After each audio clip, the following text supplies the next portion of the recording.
Welcome to the Equipping You in Grace podcast, hosted by Dave Jenkins. The Equipping You in Grace podcast is a podcast about helping Christians develop a biblical worldview in a conversational tone about issues inside and outside the church.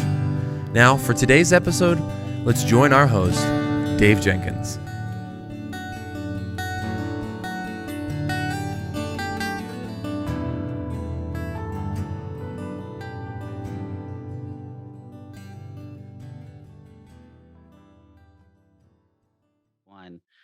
All right, guys. Well, welcome back to the Equipping You in Grace podcast. My name is Dave, and I'm the host for this show. And today I have Pastor Lutzer with me.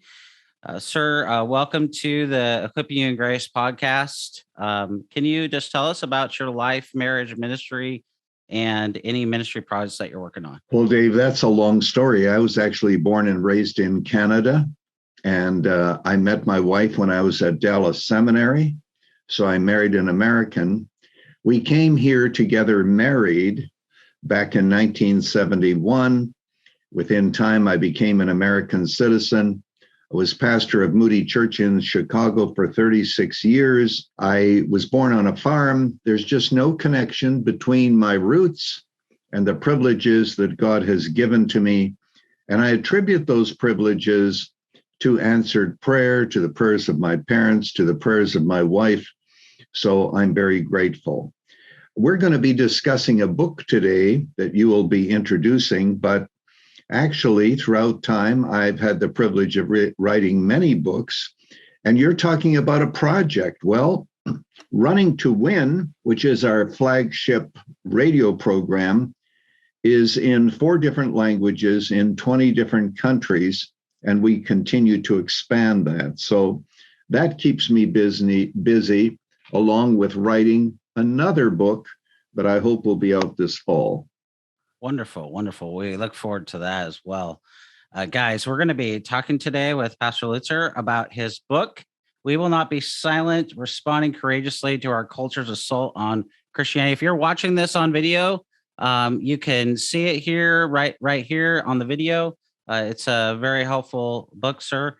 Can you tell us a little bit about this book and how you hope it's being received or is being received, or if you have any of that information? Well, first of all, to the glory of God, it is being very well received, much better and much wider in its reception than I could have ever predicted.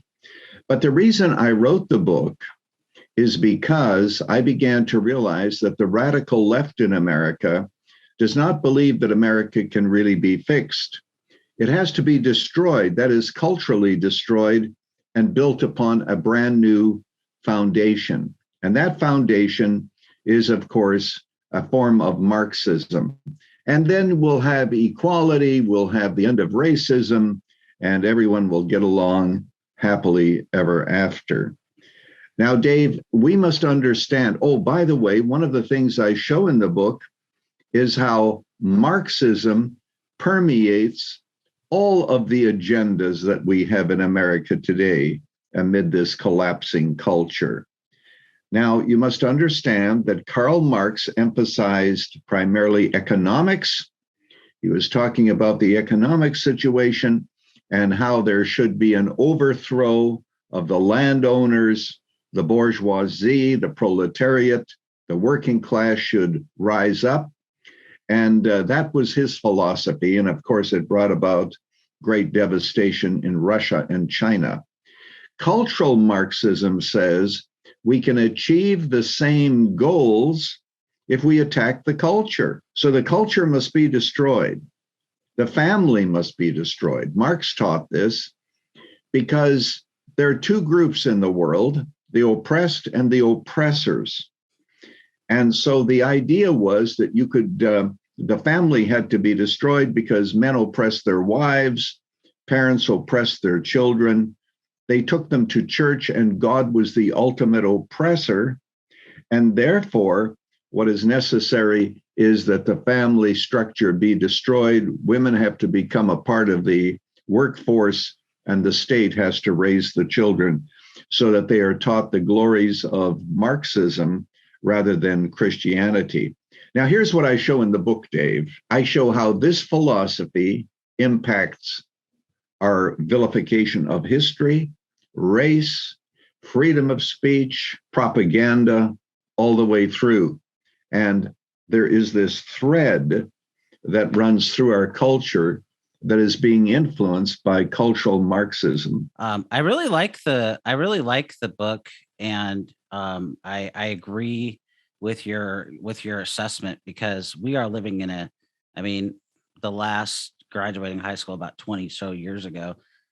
Growing up in Seattle, I saw this pretty much head on, where we were coming and studied philosophy and as well as theology, and just saw the issue where they wanted to silence us. They wanted to belittle us. I was belittled at a secular university, and one of my professors tried to silence me, and said if I spoke up that he would send me to the principal's office. So you have to be. We are living in a culture that's even worse. 20 years plus years later, that they want to silence us. They want to discredit us. They want to discredit our arguments and discredit us personally. And I just think that's it's kind of ironic, because at the same time, this cultural movement, if you will, says that it values people, and wants to have policies that are aimed towards people. So I find the double speak to be sort of ironic, if you will. Being as charitable as possible, of course. Yeah, well, what we need to understand is even the way in which history is taught. America is not perfect. It never will be. Nobody has expected it to be. But our history is being vilified. We all know that racism and, of course, slavery was a horrible evil. But the point is that there's a lot more to America's history than that. And yet, that's not the kind of history that is being taught today. It is a very lopsided, emphasizing all of the errors in America without counterbalancing it with all of its goodness, with its constitution, with its commitment to freedom.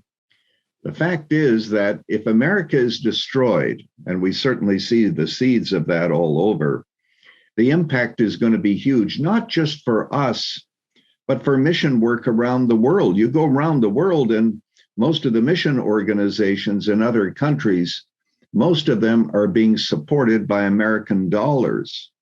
So it's so important for people to understand that we must recognize what is going on.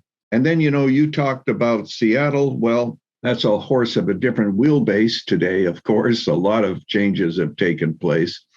But I have to emphasize the role even of race. You see, what Marx did is he taught that there were oppressed and there were oppressors. Martin Luther King emphasized that we should judge people not by the color of their skin, but the content of their character. That today is being rejected in favor of the idea that there have to be two different categories. There have to be oppressed and oppressors. Individualism is downplayed, and there's a reason for that, because Marx himself knew that if you give individuals freedom, they might not fall in line. So what we have to do is to make sure that they don't have freedom, so that we are able to impose upon them the equality of the Marxist agenda. So you have critical race theory, and critical race theory divides people into categories by the color of their skin. And we all know where that leads. It leads to conflict within churches and elsewhere, because now suddenly we are no longer one in Christ. We are sort of, but there are those who are to be blamed. There are those who are to be exonerated. And you have all of this instead of the unity that really brings hope, redemption, and true justice. So that's where we are at. And one other comment I want to make about the impact of Marxism on freedom of speech. Marx taught, and Marcuse, a much more contemporary Marxist who lived in the 60s, he taught that if we give people freedom of speech, the capitalists are going to win the argument. because they are the oppressors and they will take advantage of freedom of speech. Therefore, what we must do is to make sure that the oppressors are not allowed to speak, and it's time for the oppressed to speak. Now, that's exactly what is being taught, and that's why conservatives are not allowed in universities oftentimes. It's because they are the oppressors, and oppressors must be quiet. The oppressed can speak freely. And I quote in my book a contemporary writer who says, two standards are unapologetically called for. It's time for the oppressors, and he, of course, likens those who believe in free speech to the Ku Klux Klan, etc. It's time for them to be silent and for other people to speak. So that's where we are today in our culture. Yep, that's really good. Yeah, we're in a cultural moment, I think, where, like, the Oxford Dictionary defines the dictionary word of the year a few years ago as post-truth, and I think that really summarizes where we're at as a culture, as post-truth,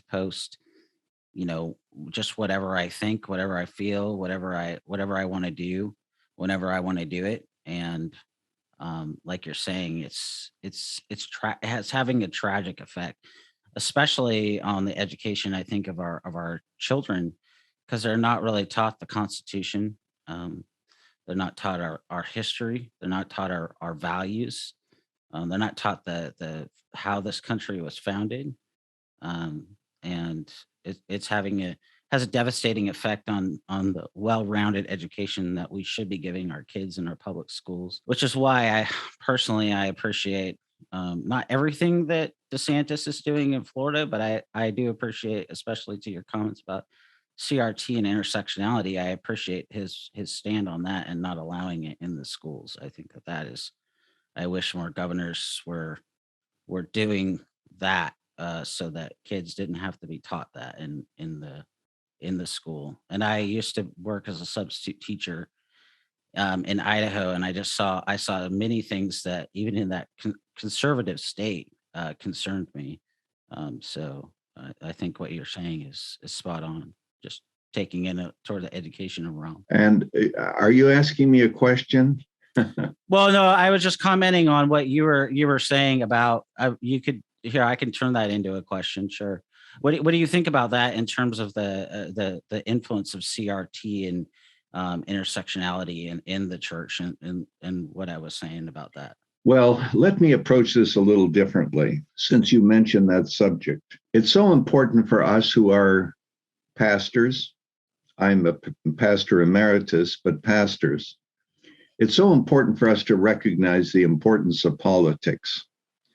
I have never endorsed a political candidate. I've never endorsed a political party, but you have highlighted the fact that politics is very important. As a matter of fact, politics is all based on a worldview, and DeSantis, whom you referenced, has a different worldview than some of the other governors. And so what we must recognize is that there is no real policy that is made in Washington or anywhere else that, first of all, is not really a moral question. So it's impossible for us to avoid politics. Abortion is a political issue. Not only abortion, but same-sex marriage.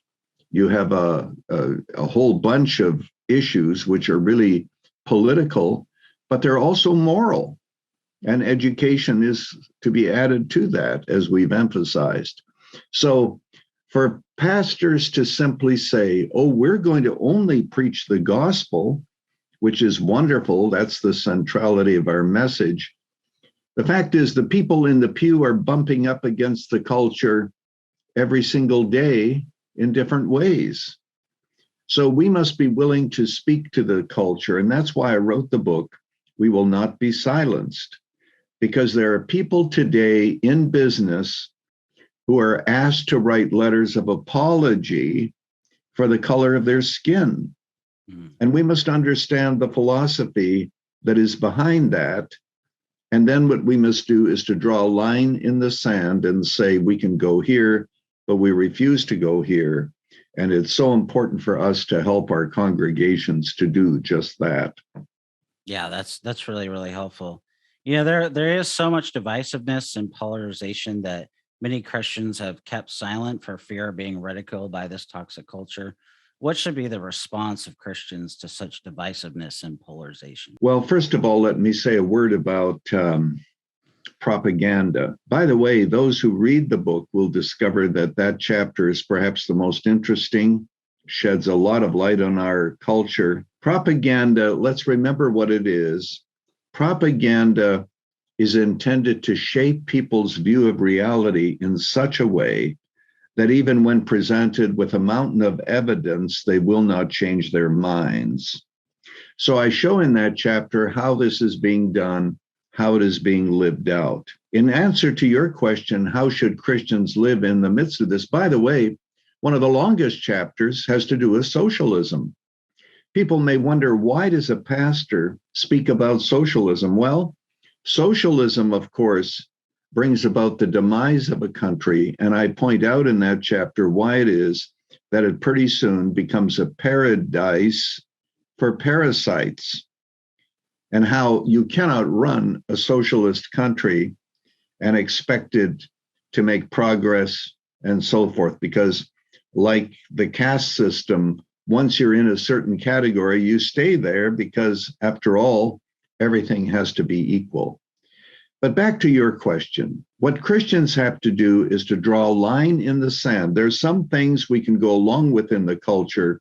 There are some things we cannot go along with in the culture. And so we must draw a line in the sand and say, this I can do, but I can't do that.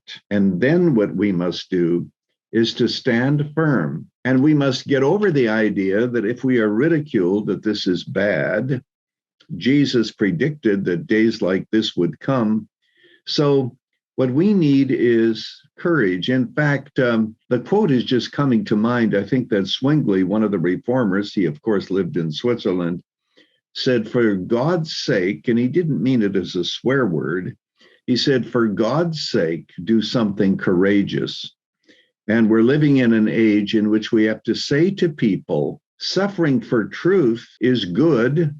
Truth and love are not opposites. They are not enemies. We must live by both. And we can't become so loving that we simply submit to the culture in whichever way it wants to be submitted to. And yet I see that churches today oftentimes are imbibing the culture. Yeah, that is, I agree. We are just kind of, even in, there's one prominent pastor, and I'm not going to name him, but probably people will know who I'm talking about in Texas. And, let's have flags and let's have this entertainment. Let's have the culture come into the church. And what happened to the word being central? What happened to the sacraments? What happened to, the people being, having, sound worship and those kind of things. And it, I think that and that's just one example where I think that we're seeing like you're saying, the culture more impacting the church than the church speaking and being salt and light. We're supposed to be called out. We're called out from the world. So we're called to be like Christ. We're called to be countercultural. And so I couldn't agree more with you there. But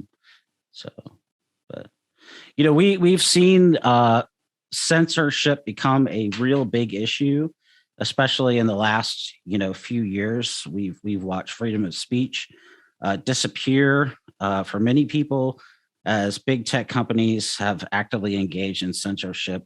What should the church's response be to censorship? Well, we should do what we can to continue to proclaim the truth. Some of us feel quite powerless. Of course, it could be that Twitter is going to be purchased by Elon Musk.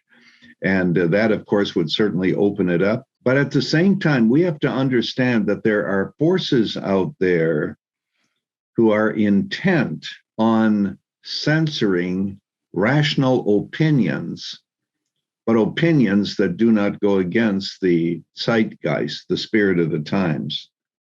And what we must do, Dave, is to say to ourselves, we'll use every means necessary to continue to proclaim the truth. We should support organizations, legal organizations that continue to fight our battles, that continue to insist on freedom. For example, one of the great issues right now is whether or not Christian schools can in any way receive federal funds and at the same time hold on to their Christian views of moral issues, sexuality, and we must support those organizations that are standing in the gap saying, you cannot take these freedoms away. Because there are those who would love to take all freedom away, like a steamroller, like a tsunami coming in and gobbling up everything within the culture. Because the whole idea of the self having triumphed, the idea is simply this, that you must affirm who I am, and if you don't, you are evil and you are, quote, doing me harm. So what we need is to make sure that there is no harm done. Therefore, you have to submit to the culture's view of sexuality. And so you have these cultural streams, and there's only one thing we can do, and that is to stand against it with all that we possibly have, and to say that by God's grace, we will not submit. Now, this is huge, Dave, especially for parents whose kids are in the public school. In that book, We Will Not Be Silenced, that we're talking about, I have a section there on what is being taught in Illinois schools. Pornography, all kinds of aberrant forms of sexuality. So, parents, you cannot put up with that. Either you must change the system, or you must find alternate ways for your child to be educated. Homeschooling might not be an option. Maybe there's a faith-based school. If there is still a public school that teaches decent values, then what you have to do is to work with that school, keep educating your children, keep close tabs on what they are being taught, because God is going to hold accountable parents for the education of their children. So these are issues that can no longer be avoided, and we just need to understand that Christianity insists that we draw that line in the sand and live for Christ no matter the cost. Yeah, I think that's really, really good. You say that arguments against free speech are the same ones used by communists during their reign of terror in Russia and Eastern Europe. How so? Well, as I've already implied, how so means that if you have freedom of speech, the oppressors are going to take advantage of it, and the oppressors are the capitalists, so they have to be shut down. Furthermore, there can be, in a true Marxist state, there can be no authority above the state, and therefore you must take what the state says. Pravda means truth. Whatever Pravda says is the truth, even if it isn't true. You know, Booker T. Washington made the statement that a lie doesn't become truth even if everyone believes it. But nonetheless, you're expected to believe that. And so you look to the state and they will tell you the truth.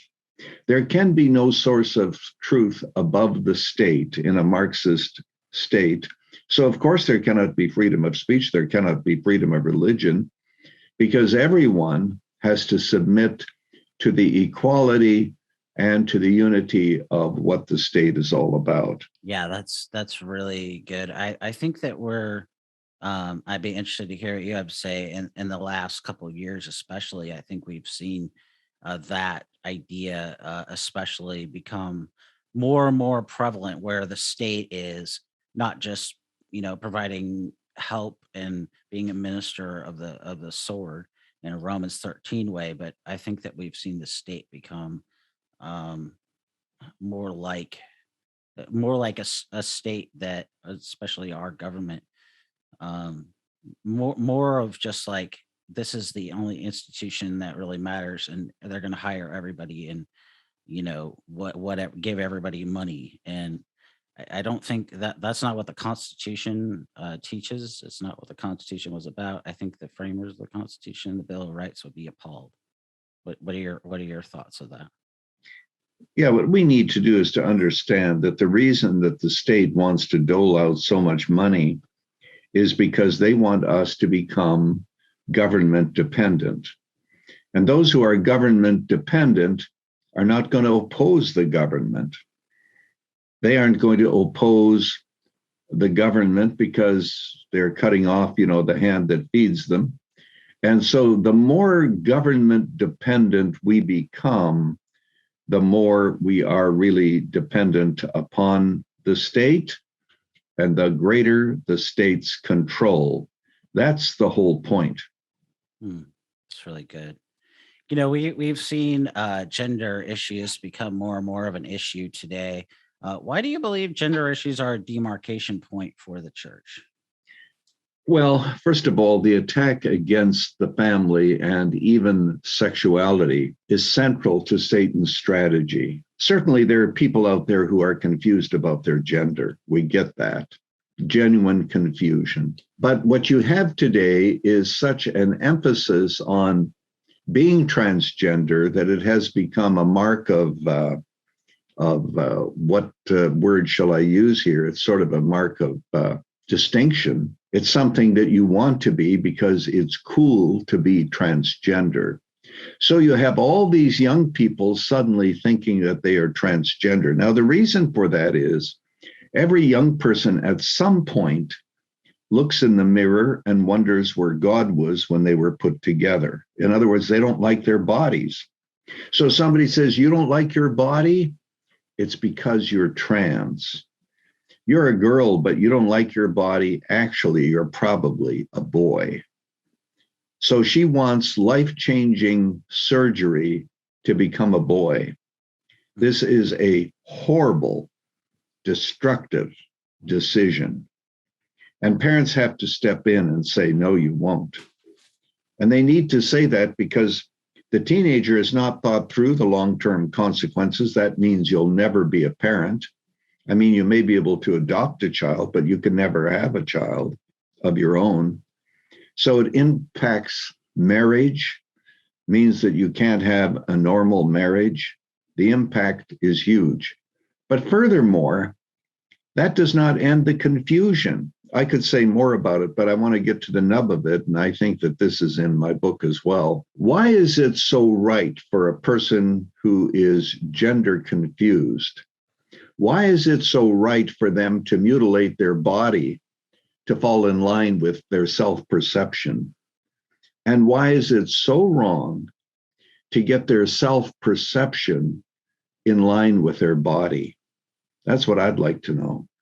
Furthermore, if somebody never does achieve alignment, it's best for them to lean into their pain, their suffering.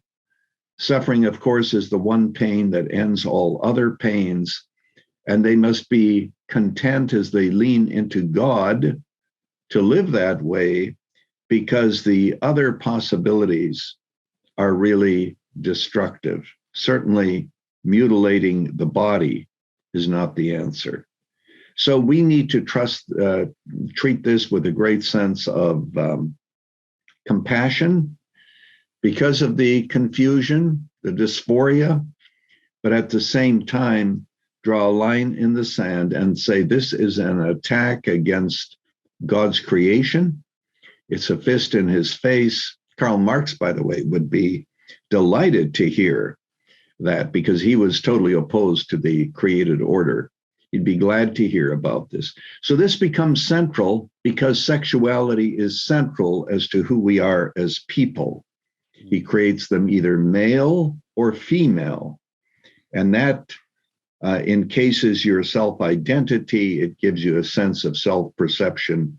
And that is absolutely critical to how we perceive ourselves to be. So Satan wants to attack that, to confuse it, and to take people down a path that they will later regret.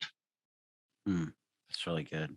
What would you say to a parent? They have a child who is struggling with these sort of disordered desires. Let's just call it Well, that. first And of all, as I mentioned, there are a very, very small percentage, maybe 1 in 1,000, that actually have that in a genuine way.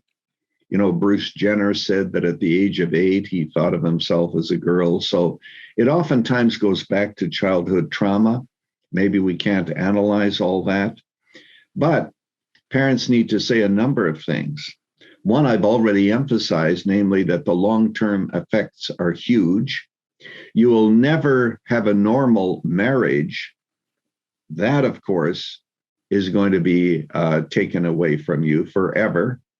So you don't want to mutilate your body. The third thing is to emphasize that a lot of people, 80% of teenagers who think they are trans, end up changing their mind and falling into normal patterns of sexuality. So for many, it is a passing fad. And you cannot ultimately change your gender.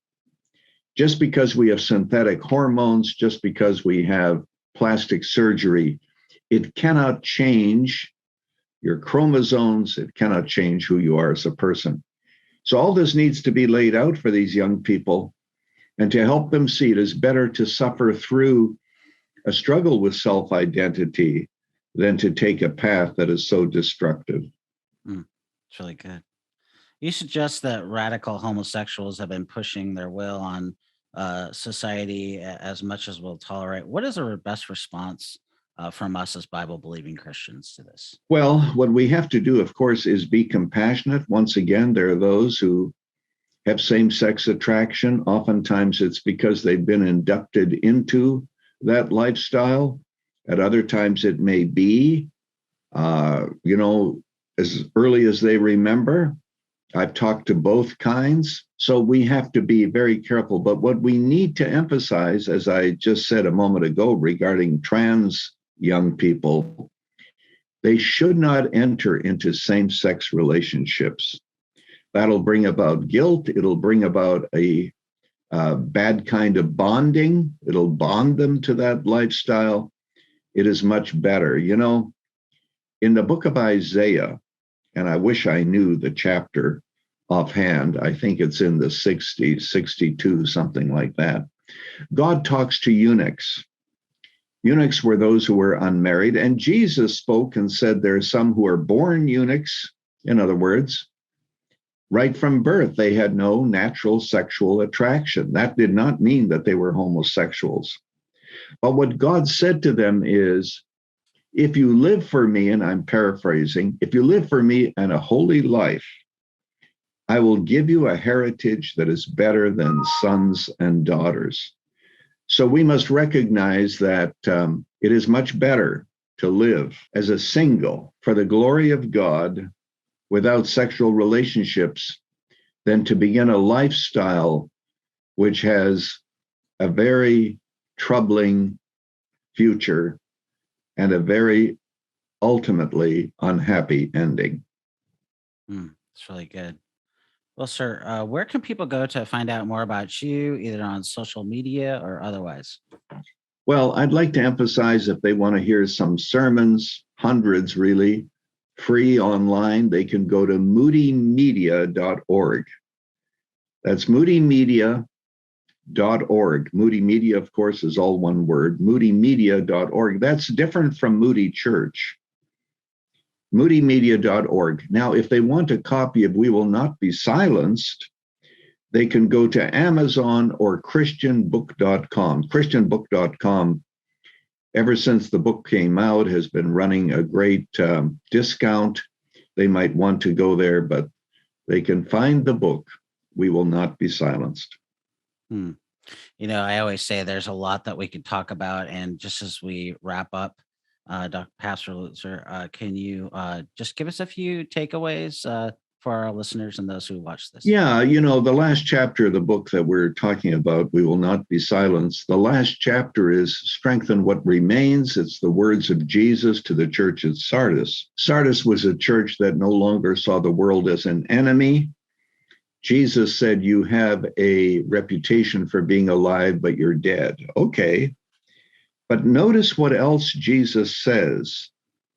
He says, but there are still some of you in Sardis who have not soiled their garments, and they shall walk with me in white, for they are worthy. Wow. You may even be in a church that has submitted to the culture, but that does not mean that you have to. Even in Sardis, there were faithful Christians. And to all who are listening to this, be a faithful Christian no matter where God has planted you, no matter how countercultural, no matter how counter-religious that might be. So take encouragement. Jesus is watching us. He's caring for us. And he's giving us the grace to be faithful to him. Thank you so much, Pastor Lutzer, for your time today, guys. We've been talking today with Pastor Lutzer about his book, We Will Not Be Silenced, Responding Courageously to Our Culture's Assault on Christianity. If you're watching the video, here it is for you guys. I encourage you to pick it up on Amazon and Christian books. Pastor Lutzer, thank you so much for Thank you, your Dave. time today. God bless. Thank you. God bless you too.